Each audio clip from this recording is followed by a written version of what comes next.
నమస్కారం వార్తలకు స్వాగతం. ముందుగా ముఖ్యాంశాలు.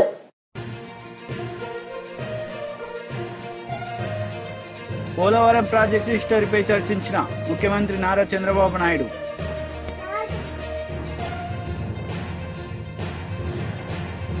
రానున్న 4 ఏళ్లు తెలంగాణ సమగ్ర అభివృద్ధి కోసమే అహర్నిశలు పనిచేస్తాం. సీఎం రేవంత్ రెడ్డి వెల్లడి.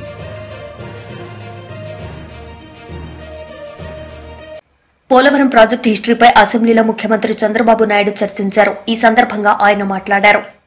3 నదులు ప్రధానంగా మనం చూస్తే కృష్ణ, గోదావరి, వంశధార, పెన్నా ఉంది. కానీ చాలా వరకు నీళ్లు వచ్చే పరిస్థితి లేకుండా over a period of time ఉండే నీళ్ళు కూడా గోదావరి అవన్నీ శ్రీశైలంకి వచ్చిన తర్వాత ఆ ప్రాబ్లం వచ్చే పరిస్థితికి వచ్చింది. ఈరోజు మన రాష్ట్రానికి ఒక గేమ్ చేంజర్ పోలవరం. నేను అందుకే అనేక సందర్భాలు చెప్పాను. పోలవరం ఆంధ్రప్రదేశ్ రాష్ట్రానికి ఒక జీవనాడి, ఒక వెన్నెముక. ఇది కానీ సమర్థవంతంగా కానీ మనం చేసుకోగలిగితే, అక్కడి నుంచి నదుల అనుసంధానం జరగగలిగితే ఈ రాష్ట్రంలో కరువుకు చెక్ పెట్టే పరిస్థితి వస్తుంది. కరువును నివారించగలిగితే బంగారం పండించే రైతాంగం ఉన్నారు, పెట్టుబడులు వస్తాయి, త్రాగునీటి సమస్య కూడా పరిష్కారం అవుతుంది. కొన్ని ప్రాంతాల్లో ఫ్లోరైడ్ నీళ్లుండి అనేక ఆరోగ్య సమస్యలు వస్తున్నాయి. ఈస్ట్ వెస్ట్ గోదావరి జిల్లాల్లో చూస్తే ఎక్కువ చేపల చెరువులు వచ్చే తర్వాత కలుషితమైన నీరు తాగే పరిస్థితికి వస్తున్నాం. అయితే అధ్యక్ష, ఇక్కడుండే సభ్యులందరికీ కూడా, మీకే కాకుండా రాష్ట్రంలో ఉండే ప్రజలు కూడా అర్థం చేసుకోవాల్సిన అవసరం ఉంది.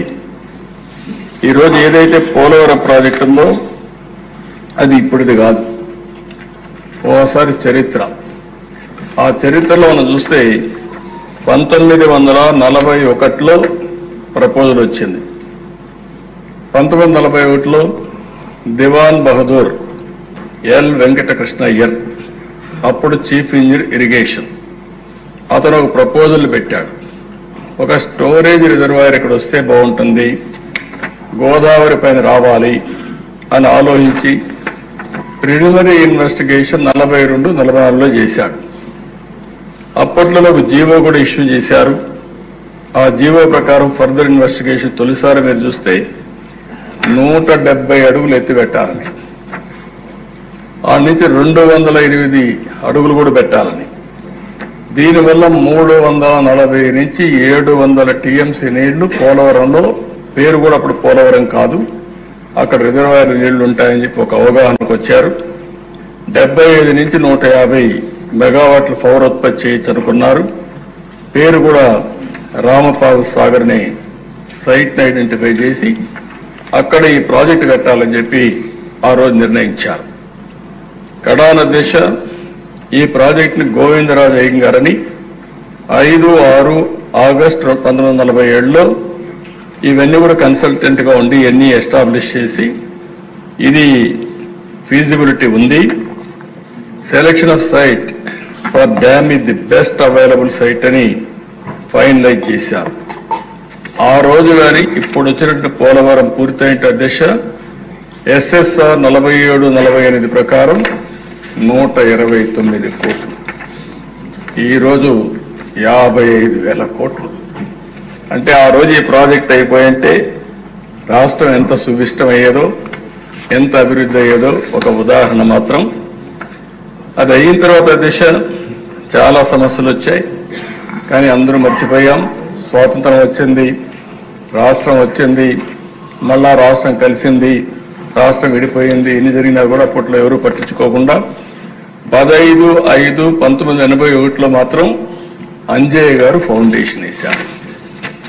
ఫౌండేషన్ వేసి ఆయన ఫౌండేషన్ మాత్రం వేశాడు, కానీ ప్రాజెక్ట్ ఏమి స్టార్ట్ చేయకపోతే రాజశేఖర్ రెడ్డి వచ్చిన తర్వాత దాన్ని ఎన్ని ఇబ్బందులు పెట్టాలో అన్ని ఇబ్బందులు పెట్టి అస్తవ్యస్తం చేసి ప్రాజెక్ట్ని ఇది అసాధ్యం అనే పరిస్థితికి వచ్చారు. మొట్టమొదటిసారి దిశ రాష్ట్ర విభజన జరిగిన తర్వాత హైదరాబాద్ ఇన్కమ్ తెలంగాణకు వెళ్తుంది, ఆంధ్రప్రదేశ్కి ఆదాయం లేదు. కాబట్టి ఈ ఆదాయం రావాలంటే కొన్ని అనౌన్స్ చేయాలనే ఉద్దేశంతో పోలవరాన్ని ఒక నేషనల్ ప్రాజెక్టుగా అనౌన్స్ చేశారు. ఈరోజు హైదరాబాద్ ఉంది అధ్యక్ష, నాలెడ్జ్ ఎకానమీకి చిరునామా. ఈరోజు దాన్ని ఒక ఆదర్శంగా చేశాం. అలాంటి రాష్ట్రానికి అక్కడ ఇచ్చినప్పుడు దీనివల్ల మనకు పూర్తిగా ఫలితాలు రాకపోయినా ఇక్కడి నుంచి శ్రద్ధ పెట్టాలనే ఉద్దేశంతోనే ఆ రోజు నేను ఒకటే ఆలోచించా. ఒకటి అమరావతి, రెండు పోలవరం. ఈ రెండు మనకు రెండు కళ్ళుగా తీసుకుపోవాలనే ఉద్దేశంతోనే రెంటిపై కూడా శ్రద్ధ పెట్టాం. మూడోది ఆంధ్రప్రదేశ్కు ఉండే పెద్ద అవకాశం సీ కోస్ట్. పోర్ట్ లెడ్ ఎకానమీకి ముందుకు పోతే బ్రహ్మాండంగా అభివృద్ధి అవుతామనే ఉద్దేశంతో ఈ మూటిపైన కూడా దృష్టి పెట్టి ఒక పక్క పెట్టుబడులు, ఒక పక్క అమరావతి, ఇంకొక పక్క పోలవరం ద్వారా నదుల అనుసంధానానికి మనం ముందుకు పోయాము. రానున్న 4 ఏళ్ల తెలంగాణ సమగ్ర అభివృద్ది కోసమే అహర్నిశలు పనిచేస్తామని, ఎవరైనా కుట్రలు చేసి అడ్డుకోవాలని ప్రయత్నిస్తే జైలులో ఊచలు లెక్క పెట్టిస్తామని ముఖ్యమంత్రి రేవంత్ రెడ్డి హెచ్చరించారు. కాంగ్రెస్ పార్టీ రాష్ట్రంలో అధికారం చేపట్టి ఏడాది పూర్తవుతున్న సందర్భంగా హన్మకొండలో నిర్వహించిన బహిరంగ సభలో సీఎం పాల్గొన్నారు. ఏడాది పాలనలో కాంగ్రెస్ సర్కార్ అభివృద్ది, సంక్షేమ పథకాల్ని వివరిస్తూనే బీఆర్ఎస్, బీజేపీని లక్ష్యంగా చేసుకుని తీవ్రస్థాయిలో మండిపడ్డారు. ఇందిరమ్మ రాజ్యంలో 1 కోటి మందిని మహిళలను కోటీశ్వరులుగా చేసే ప్రణాళికల్ని అమల్లోకి పెట్టామని తెలిపారు. ఈ రాష్ట్రంలో ఆర్థికంగా వాళ్ళు చేసిన అప్పులు 7 లక్షల కోట్లు. ఇవాళ ఈ రాష్ట్రంలో ప్రతి నెల వస్తున్న ఆదాయం, పాత్రికేయ మిత్రులారా రాసుకోండి, ప్రతి నెల ఈ రోజు తెలంగాణ రాష్ట్రంలో వస్తున్న ఆదాయం 18,500 కోట్లు. ఈ 18,500 కోట్లల్లో 6,500 కోట్లు దాదాపుగా ప్రభుత్వ ఉద్యోగులకు జీతాలు, పెన్షన్ల కింద పోతున్నాయి. ఇంకొక 6,500 కోట్లు కేసీఆర్ చేసిన 7 లక్షల కోట్లకు అప్పు మిత్తి కింద కట్టడానికి పోతున్నాయి. ఈ 13,000 కోట్లు జీతభత్యాలకు కేసీఆర్ మన నెత్తి మీద మోపిన అప్పుకు ఇవాళ పోతే మిగిలిన 5,500 కోట్లు ప్రతి నెల ఆదాయం ఉంటే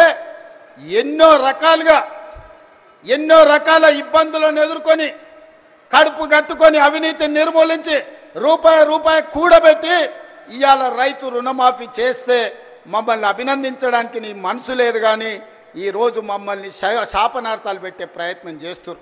అందుకే ఇవాళ కేసీఆర్ బాధపడుతుండు. ఎందుకంటే రైతులకు రుణమాఫీ రేవంత్ రెడ్డి చేసే కదా, ఇంకా నాకేం మిగులుతుంది చెప్పనే. ఒరేసుకుంటే అన్నాడు ఉరి అన్నాడు, అవునా?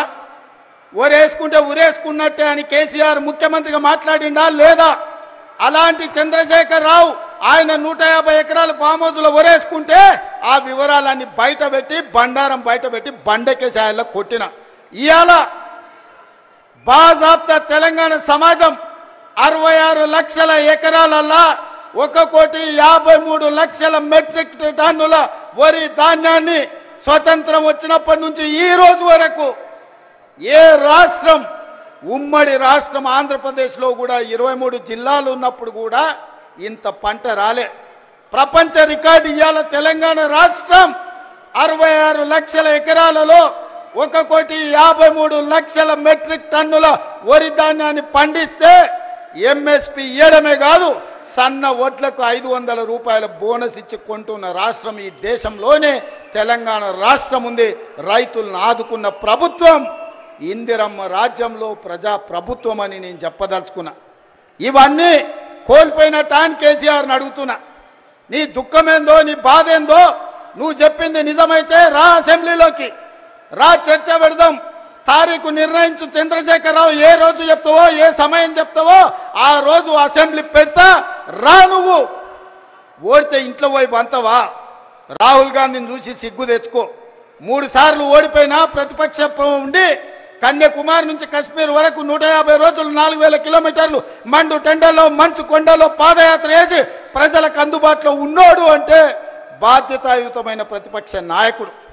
అధికారంలో ఉంటే దోసుకుంటా, ప్రతిపక్షంలో ఉంటే ఫామ్ హౌస్లో వండుకుంటా. ఇదా నీ విధానం? నిజంగానే ప్రజలు కష్టాలలో ఉంటే ఫామ్ హౌస్లో గాడిది పండ్లు దొంగతున్నావా? రా, ప్రజల్లోకి వచ్చి మాట్లాడు. ప్రతిపక్షంగా ఏం సూచన చేస్తావో చెయ్యి ప్రభుత్వానికి, మేము వినడానికి సిద్ధంగా ఉన్నాం. నువ్వు లేవనెత్తిన అంశాలు సహేతుకమైనవైతే సరిదిద్దడానికి సిద్ధంగా ఉన్నాం. నువ్వు రావు, ఆ చిల్లరగాళ్ళని ఇద్దరిని ఊరి మీదకి వదిలిండి అచ్చోసిన ఆంబోతులాక. ఊర్లలో దేవుళ్ళకి వదులుతారు కదా దున్నపోతులని తెలుసు కదా, అది ఏడశేళ్ళ మేసి వచ్చినా ఏమనం. దేవరకు వదులుతాం కదా అచ్చోసిన వాటిని, దేవరకు వదిలే ఓ రోజు బలి ఇస్తారు. ఆ ఇద్దరిని అచ్చోసిన వాళ్ళలాక ఊరి మీదకి వదిలి ఈరోజు ఏది పడితే అది మాట్లాడుతున్నారు. ఏమన్నా అర్థం పర్థం ఉందా ఒక్కసారి ఆలోచన చేయండి మిత్రులారా. ఇంకా ఆ పక్కన లావు మనగాళ్ళు లడాయిపోతే వెనకాల ముగ్గురు నూకుడు మనగాళ్ళంట. ఆయన కిషన్ రెడ్డి అనేట ఆయన ఇంకొక ఆయన ఉన్నాడు. కేటీఆర్ ముందు రోజు మాట్లాడతాడు, రెండో రోజు కిషన్ రెడ్డి మాట్లాడతాడు. మనం గుజరాత్లో Sabarmati river development front Modi గారు అభివృద్ధి చేస్తే సపోర్ట్ కొడతాడు. మా మోడీ చూడు గుజరాత్లో గొప్పగా చేసిండు. కానీ అదే Musi river development front Hyderabad నగరంలో ప్రపంచానికి ఆదర్శంగా ఉండేట్టుగా మనం చేద్దామంటే వద్దు, నేను అడ్డం పడుకుంటా అంటాడు. నేనన్నా నువ్వు మోడీ గులాంవా గుజరాత్ గులాంవా ఎందుకు అడ్డం పడుతున్నావని. సిగ్గు లేకుండా నేను మోడీ గులాంని అంటుడు ఆయన. నన్ను గ్రామాల్లో చెత్త సేకరణ నిర్వహణపై ప్రభుత్వం ప్రత్యేక దృష్టి సారించిందని ఉప ముఖ్యమంత్రి పవన్ కళ్యాణ్ అన్నారు.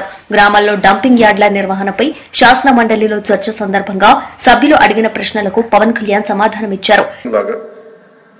అసలు మొత్తం మండల్ హెడ్ క్వార్టర్స్ గా ఉండి మెయిన్ ఈ డంపింగ్ యార్డ్స్ కి సంబంధించి ప్రతి గ్రామం నుండి ప్రత్యేకంగా కొన్ని బండ్లు పెట్టి చెత్తను సేకరణ. ఎందుకంటే కొన్నిసార్లు కొన్ని గ్రామాల్లో స్థలాల సేకరణ కొంచెం కష్టంగా ఉంది. ఎందుకంటే కనీసం స్కూల్స్ కూడా సెంటు భూమి లేని గ్రామ పంచాయతీలు ఉన్నాయి అధ్యక్ష.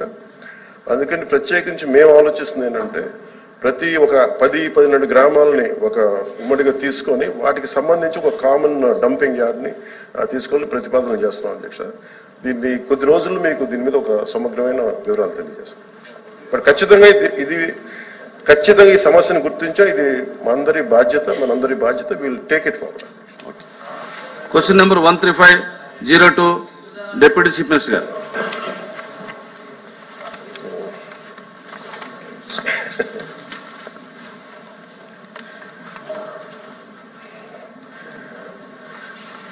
ఇది పంచాయతీ భవనాలు 2019-24 కాలంలో పంచాయతీ భవనాలు మరియు ఇతర కార్యాలయాలకు రంగులు వేయడానికి సుమారు కొన్ని 4,800 కోట్లు ఖర్చు చేశారన్న విషయం వాస్తవమేనా?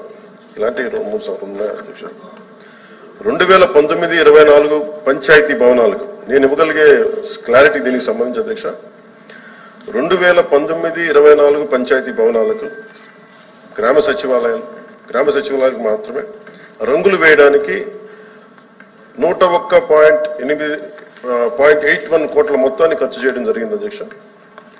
రంగులు వేయడానికి ఖర్చు చేసిన మొత్తంలో 49.8 కోట్ల మొత్తాన్ని పెయింటింగ్ వేయడానికి, 52.73 కోట్ల మొత్తాన్ని భవనాలకు ఉన్న పెయింట్ ని తొలగించి మళ్ళీ తిరిగి రంగులు వేయడానికి ఖర్చు జరిగింది. బి ప్రశ్నకి అది అన్ని కార్యాలయాలకు సార్, నేను చెప్తాను ఓన్లీ పంచాయతీ భవనాలు.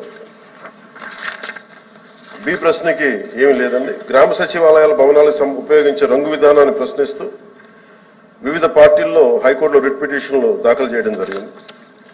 అలాగే మూడో ప్రశ్నకి హైకోర్టు జారీ చేసిన ఆదేశాల ప్రకారం రంగులను తొలగించి కింద విధానంలో భవనాలకు తిరిగి రంగు వేయించవలసిందిగా ప్రభుత్వంలోని జిల్లా కలెక్టర్లు మరియు జిల్లాధికారులు ఆదేశించడమైంది. గ్రామీణ గిరిజన రంగోలీ పెయింటింగ్ యొక్క విలక్షణమైన లక్షణాలతో టెరాకోటా రంగులకు పైన 8 అంగుళాల వెడల్పు గల బోర్డర్ డిజైన్తో నేల నుండి 2.5 అడుగుల ఎత్తుతో భవనాల భాగంలో హాఫ్ వైట్ రంగుకు మరియు దిగువన టెరాకోట్ రంగు వేయడం. కేంద్ర మంత్రి కిషన్ రెడ్డి మీడియా సమావేశం నిర్వహించారు. ఈ సందర్భంగా పలు అంశాలపై ఆయన మాట్లాడారు. सोशल वर्कर्स भी, एनजीओस भी, नेशनलिस्ट ऑर्गेनाइजेशन के साथ साथ अलग अलग इंडिपेंडेंट ऑर्गेनाइजेशंस के एनजीओस भी इस लोक मंथन कार्यक्रम में 4 दिन के कार्यक्रम में भागीदार होंगे. आज के समाज में आपको मालूम है कला, शिक्षा, मीडिया और पॉलिटिक्स माध्यम से डिसिसिव कॉन्स्पिरेसी किया जा रहा है. उसके प्रति एक सही अंडरस्टैंडिंग, सही कल्पना और प्रॉस्पेक्टिव आज दुनिया के सामने स्थापित करना, जनता के सामने ले जाना, ये लोकमंथन बहुत सालों से काम करती हैं। इस लोकमंथन 2024 का प्रमुख रूप से यही उद्देश्य है, भारत की विविधता में एकता मजबूत करना हो और दुनिया भर के जितने भी सवाल आज फेस कर रहे उस सवालों को दुनिया के सामने समाधान निकालना चाहिए, ये भी लोकमंथन काम करते हैं। और विकसित भारत हमारे भारत के सामने सभी वर्गों के लिए, सभी संस्था के लिए, सभी व्यक्ति के लिए हमारे लिए एक चैलेंज है। देश को एक आत्मनिर्भर भारत का अभियान जो देश भर में चल रही है, इसमें भी सभी लोगों को जोड़ने के लिए लोकमंथन प्रयास करते हैं। जनजाति समाज को शिक्षित, सशक्त और सुदृढ़ बनाना, ये सभी समाज का जिम्मेदारी है। इसके लिए भी प्राचीन जनजाति ग्रामीण कलाओं को एक मंच पर लाना और उसको जनजाति के कलाओं को और उनका संस्कृति को, उनके जीवन विधान को प्रोटेक्ट करना, प्रिजर्व करना, प्रोत्साहन करना, उनके कलाओं को, उनके जो आर्टिजान्स को प्रॉपर प्लेटफॉर्म के द्वारा प्रोत्साहित करना, दुनिया के सामने लाना, ये भी लोकमंथन लगातार काम करते हैं। किसी एक संगठन के द्वारा ये कार्यक्रम आयोजित नहीं किया है, बल्कि कई संगठन। పోలవరం ప్రాజెక్టుపై శాసనసభలో సుదీర్ఘంగా మాట్లాడిన సీఎం చంద్రబాబు పచ్చి అబద్దాలు చెప్పారని, గత మా ప్రభుత్వంతో పాటు నాటి వైఎస్సార్ గారి ప్రభుత్వంపైన నిందలు వేశారని వైఎస్సార్సీపీ గుంటూరు జిల్లా అధ్యక్షుడు మాజీ మంత్రి అంబటి రాంబాబు వెల్లడించారు. పోలవరం ప్రాజెక్టును జాతీయ ప్రాజెక్టుగా గుర్తించామని, తామే స్వయంగా కడతామని రాష్ట్ర విభజన చట్టంలో కేంద్రం స్పష్టం చేసినా కమిషన్ల కోసం కక్కుర్తిపడిన చంద్రబాబు ప్రాజెక్టును తామే కడతామని తీసుకుని ఆ ప్రాజెక్టును సర్వనాశనం చేశారని ఆక్షేపించారు. ఇది వెన్నెముక, నదుల అనుసంధానానికి ఇది చాలా ప్రధానమైంది. పోలవరం ప్రాజెక్ట్ అనేది నిర్మాణం జరిగితే రాష్ట్ర ప్రజలు నీటి కోసం, నీటి ఎద్దడి కోసం, ఇంక్లూడింగ్ రాయలసీమ ఎక్కడా కూడా ఇబ్బంది పడవలసిన అవసరం ఉండదు. అలాంటి మహత్తరమైన ప్రాజెక్టు ఇది అని చెప్తున్నారు. సంతోషం. అయ్యో చంద్రబాబు నాయుడు గారు, మీరు రాజశేఖర రెడ్డి గారు వచ్చి ఫౌండేషన్ స్టోన్ వేసి పనులు ప్రారంభించేంత వరకు 2004 నవంబర్లో రాజశేఖర రెడ్డి గారు ఫౌండేషన్ వేశారు. కుడి ఎడమ కాలువలు తవ్వేటటువంటి ప్రయత్నం చేశారు. చాలా వేగవంతంగా ఆ కార్యక్రమాల్ని ప్రారంభించేటటువంటి పని రాజశేఖర రెడ్డి గారు చేశారు. నేను అడుగుతా ఉన్నా, చంద్రబాబు నాయుడు గారు ఎన్టీ రామారావు గారిని వెన్నుపోటు పొడిచి అధికారంలోకి వచ్చిన తర్వాత కంటిన్యూస్గా ఈ రాష్ట్ర దురదృష్టమో అదృష్టమో నాకు తెలియదు, కానీ మళ్ళా రాజశేఖర రెడ్డి గారు ముఖ్యమంత్రి అయ్యేంత వరకు 2004 వరకు మీరే ముఖ్యమంత్రిగా ఉన్నారుగా, ఎందుకు ఈ జీవనాడి గురించి అసలు మీరు ఆలోచన చేయలేదు? ఎందుకు దీనికి ఫౌండేషన్ స్టోన్ వేసి మళ్ళీ తిరిగి పన్ను ప్రారంభించాలనే ఆలోచన మీకు ఎందుకు రాలేదు? అంజయ్య గారు 1981లో ఫౌండేషన్ వేశారు అని చెప్తున్నారు కదా, ఇన్ని సంవత్సరాలు మీరు ఈ పోలవరం గురించి ఎందుకు ఆలోచించలేదు అంటే, పోలవరం గురించి మీరు చెయ్యాలనేటువంటి సంకల్పమే మీ మనసులో లేదు, మీకు ఆలోచన లేదు. రాజశేఖర రెడ్డి గారు 2004లో అధికారంలోకి వచ్చిన తర్వాత ఏ విధంగా అయినా సరే ఈ పోలవరాన్ని పూర్తి చేయాలి, ఇది రాష్ట్రానికి కావలసినటువంటి ప్రాజెక్టు అనేటువంటి ఉద్దేశంతో పోలవరానికి శంకుస్థాపన చేసి రాష్ట్ర ప్రభుత్వమే సుమారుగా 4,000 కోట్ల రూపాయలు ఖర్చు పెట్టి కుడి ఎడమ కాలువలు తవ్వి, సరే దురదృష్టవశాత్తు రాజశేఖర రెడ్డి గారు మరణించడం జరిగింది. ఆ తర్వాత పరిణామాలు మీ అందరికీ తెలుసు. రాజశేఖర రెడ్డి గారు మరణించారు, కాంగ్రెస్ పార్టీ వచ్చింది, కాంగ్రెస్ పార్టీ కూడా టెండర్ టాల్స్టాయ్కి ఇచ్చారు. వాళ్ళు కొన్ని పనులు చేశారు. దురదృష్టవశాత్తు రాష్ట్రం విడిపోయింది. విడిపోయినప్పుడు ఏం జరిగింది? ఇది చాలా ముఖ్యమైన ప్రాజెక్టు కాబట్టి దీన్ని జాతీయ ప్రాజెక్టుగా డిక్లేర్ చేశారు వాడు. మనకు రాష్ట్రం విడిపోయినా తెలంగాణ లాంటి ఆదాయం కలిగినటువంటి మహాపట్టణం మనకు లేదు కాబట్టి ఏదో ఒక విధంగా మనకు కొద్ది మొగ్గు వేయాలనేటువంటి ఉద్దేశంతో ఆ రోజున దీన్ని జాతీయ ప్రాజెక్టుగా వారు సంకల్పించి మన విభజన చట్టంలో చాలా క్లియర్గా పెట్టారు. నేను అడుగుతా ఉన్నా, జాతీయ ప్రాజెక్ట్ అంటే ఏంటి? ప్రతి పైసా కూడా కేంద్ర ప్రభుత్వమే ఖర్చు పెట్టి ప్రాజెక్టును పూర్తి చేసి మనకు ఇవ్వాల్సినటువంటి ప్రాజెక్ట్. ఇది ఒక విధంగా రాష్ట్రం విడిపోయిందనే బాధలో ఉన్నా సరే ఈ పోలవరం ప్రాజెక్టునైనా రాష్ట్ర ప్రభుత్వం యొక్క పైసా ఖర్చు లేకోకుండా ఇది పూర్తి చేస్తారు అనేటువంటి భావన కలిగే విధంగా కేంద్ర ప్రభుత్వం ఆ రోజున కాంగ్రెస్ పార్టీ మనకు చేసింది. ఏం చేశారు మీరు? నేను అడుగుతా ఉన్నాను. నారా చంద్రబాబు నాయుడు గారు ఎంత అద్భుతంగా, చంద్రబాబు నాయుడు గారికి వయసు పెరుగుతూ ఉంది, అనుభవం పెరుగుతూ ఉంది, నైపుణ్యం కూడా బాగా పెరుగుతూ ఉంది. నైపుణ్యం దేనిలో తెలుసా? పచ్చి అవాస్తవాలను వాస్తవంగా చెప్పేదానిలో నైపుణ్యం. అంతా ఎదుటి పార్టీ వాళ్ళ మీద వేసేటటువంటి నైపుణ్యం. చేయని పనిని కూడా తానే చేశాను, అసలు ఈ పోలవరం ప్రాజెక్ట్ అనేది తన కలల పంట అనేటువంటి పద్ధతుల్లో ఒక నైపుణ్యతతో కూడినటువంటి అసత్యాలను మైక్ ముందు, అసెంబ్లీ ముందు చెప్పేటటువంటి నైపుణ్యత ఆయన పెరుగుతూ ఉంది. నేను అడుగుతా ఉన్నా, చంద్రబాబు నాయుడు గారు కేంద్రం కట్టవలసినటువంటి కొత్త మెడికల్ కాలేజీలపై కూటమి ప్రభుత్వం కుట్ర చేస్తుందని, ప్రైవేటీకరణ కోసమే అడ్మిషన్లు వద్దన్నారని మాజీ మంత్రి విడుదల రజని మండిపడ్డారు. ప్రైవేటీకరణ అనేది కూటమి సర్కార్ ఫిలాసఫీ అని, అందుకే రాష్ట్రంలో మెడికల్ కాలేజీలను ప్రైవేట్ వ్యక్తులకు దారాదత్తం చేయాలని ప్రయత్నిస్తున్నారని ధ్వజమెత్తారు. ఫ్యామిలీ డాక్టర్ కాన్సెప్ట్ గొప్ప ఆలోచన. గ్రామంలోకి సూపర్ స్పెషాలిటీ డాక్టర్లను పంపి పేదలకు వైద్యం అందించాం. మా హయాంలో ఎలాంటి సౌకర్యాలు అందించామో ప్రజలకు తెలుసు. ఏపీని మెడికల్ హబ్ గా తీర్చిదిద్దాలనే లక్ష్యంతో వైఎస్ జగన్ పనిచేశారు. వైఎస్ఆర్సీపీ ప్రభుత్వంపై బురద జల్లాలని కూటమి ప్రభుత్వం ప్రయత్నిస్తుందని ఆమె తప్పుబట్టారు. నిర్లక్ష్యం వహిస్తున్నటువంటి కూటమి ప్రభుత్వాన్ని మనం చూస్తా ఉన్నాము. ఇక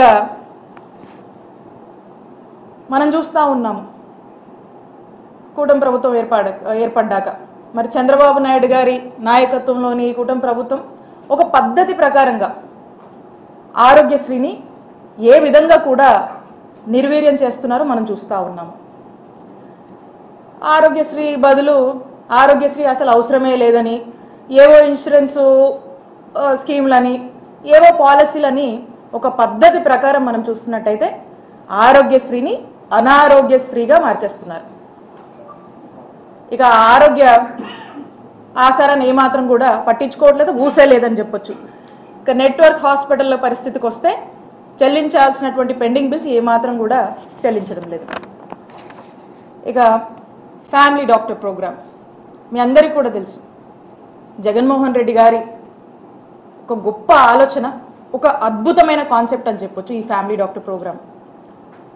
గ్రామాల్లోనే వైద్య సేవలు అందించేటువంటి ఒక గొప్ప ఆలోచన.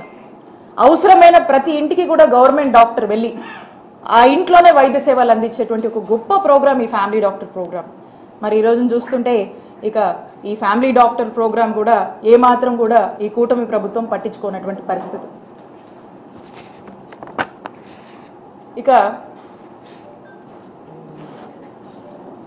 ఆరోగ్య సురక్ష, స్పెషాలిటీ డాక్టర్లను ఆ గ్రామంలోనే వారిని పంపించి అక్కడే ఆ గ్రామస్తులకు చక్కటి వైద్య సేవలు అందించేటువంటి ఒక వినూత్నమైనటువంటి కార్యక్రమం ఈ ఆరోగ్య సురక్ష. మరి ఈ కార్యక్రమం ఊసేలేదు. ఇక 108, 104 సేవలు మనం చూస్తూ ఉన్నాం. ఆనాడు వైఎస్ రాజశేఖర్ రెడ్డి గారు 108 అనే అంబులెన్స్లను తీసుకురావటము మనం అప్పుడు అప్పటి నుంచి ఇప్పటికి కూడా ప్రజల కోసము, పేదవాడి కోసము ఏ ఇబ్బంది అయినా, ఏ ప్రాణాపాయ పరిస్థితుల్లో అయినా కూడా వాళ్ళకి ఎంబటే అందుబాటులో ఉండే విధంగా ఈ 108 సేవల్ని వారు ఇంట్రడ్యూస్ చేశారు. ఈ 108 అనేది దేశానికే ఆదర్శంగా నిలిచింది. ఈరోజు మనం చూస్తే దేశం మొత్తం కూడా 108 వెహికల్స్ మనకు కనిపిస్తాయి. ఆపదలో ఉన్న వాళ్ళని రక్షిస్తూ, కాపాడుతూ ఎక్కడికి వెళ్ళినా కూడా మనకి ఇవి దర్శనం అవుతూ ఉంటాయి. అలాంటి ఒక గొప్ప ఇనిషియేటివ్ని ఆనాడు వైఎస్ఆర్ గారు తీసుకొస్తే, అదే మన నాయకుడు జగన్మోహన్ రెడ్డి గారు మరి 108ని ఈ 104ని రివాంప్ చేస్తూ దీన్ని స్ట్రెంగ్తన్ చేస్తూ అనేక రిఫార్మ్స్ వీటిలో తీసుకురావడం జరిగింది. మనం చూసినట్టయితే ఈ 104 వెహికల్స్ని 976 కొత్త వాహనాలు మనం కొనుగోలు చేశాం. ఈ 108 అంబులెన్స్ చూస్తే 768 వరకు కూడా తీసుకెళ్ళాం. గతంలో మనం చూసినట్టయితే మనం అధికారంలోకి వచ్చే నాటికంటే అప్పటి టీడీపీ హయాంలో 531 ఉండేది. వీటిని మనం 768 వరకు కూడా పెంచాము. ఇవే కాకుండా ప్రత్యేకించి ట్రైబల్ ఏరియాస్ కోసం ప్రత్యేకించి 104, 108 వెహికల్స్ని కొనుగోలు చేసి అద్భుతమైన సేవలు ప్రత్యేకించి వారికి అందుబాటులోకి మనం తీసుకొచ్చాము. అంటే పేషెంట్ని ఒక గోల్డెన్ అవర్లో రక్షించుకోవాలనేటువంటి బాధ్యత జగన్మోహన్ రెడ్డి గారి ప్రభుత్వానికి ఉండింది కాబట్టి ఇవన్నీ కూడా మనం తీసుకొచ్చాము. ఇవి తీసుకురావడమే కాదు, చక్కగా వీటి యొక్క ఇంప్లిమెంటేషన్, వీటి కోసము ఎమర్జెన్సీ కాల్ సెంటర్స్, వీటిని మానిటర్ చేయడము, అండ్ ఇంతకుముందు లేనటువంటి అడ్వాన్స్మెంట్తో ఉన్నటువంటి వెహికల్స్ని మేము తీసుకొచ్చి, అలాగే ఇంతకు ముందు ఉన్నటువంటి వెహికల్స్ కూడా ఏదన్నా కండిషన్లు లేకపోతే మనకే ఎక్కడో రోడ్డు మీద ఎక్కడో ఆగిపోతున్నదో కాదు, మనమే వాటిని చెక్ చేసి వాటి కండిషన్ చెక్ చేసి మనమే కొన్ని తీసేసి మళ్ళీ మనమే కొన్ని కొత్తవి తీసుకొచ్చి దాంతోపాటు ఇంకా కూడా ప్రజలందరికీ ఎక్కడ కూడా అంతరాయం కలగకూడదు అని చెప్పి బ్రహ్మాండంగా ఇటు సేవలు ఉండాలి అని చెప్పి మరి మనం ఇవన్నీ కూడా తీసుకొచ్చి స్ట్రెంగ్తన్ చేసి మనం ముందుకు వెళ్తూ ఉంటే మరి మంత్రి గారు మాట్లాడుతూ ఉన్నారు ఏదో జరిగిపోయినట్టు, అసలు ఏదేదో అయిపోయినట్టు, అసలు మన జగన్ గారి హయాంలో అసలు ఏం బాగాలేదన్నట్టుగా మంత్రి గారు మాట్లాడుతూ ఉన్నారు. మరి మంత్రి గారు తెలిసి మాట్లాడుతున్నారు, తెలియ మాట్లాడుతున్నారు, నాకైతే అర్థం కావట్లా. మీ అందరికీ కూడా తెలుసు జగన్ గారి హయాంలో. వార్తలు ముగించే ముందు ముఖ్యాంశాలు మరోసారి. పోలవరం ప్రాజెక్టు హిస్టరీపై చర్చించిన ముఖ్యమంత్రి నారా చంద్రబాబు నాయుడు.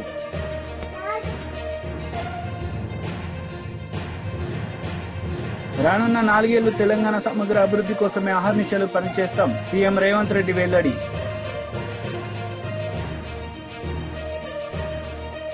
ఈ వార్తలు ఇంతటితో సమాప్తం. తిరిగి ప్రసారమయ్యే వార్తల్లో మళ్లీ కలుద్దాం. అంతవరకు సెలవు. నమస్తే.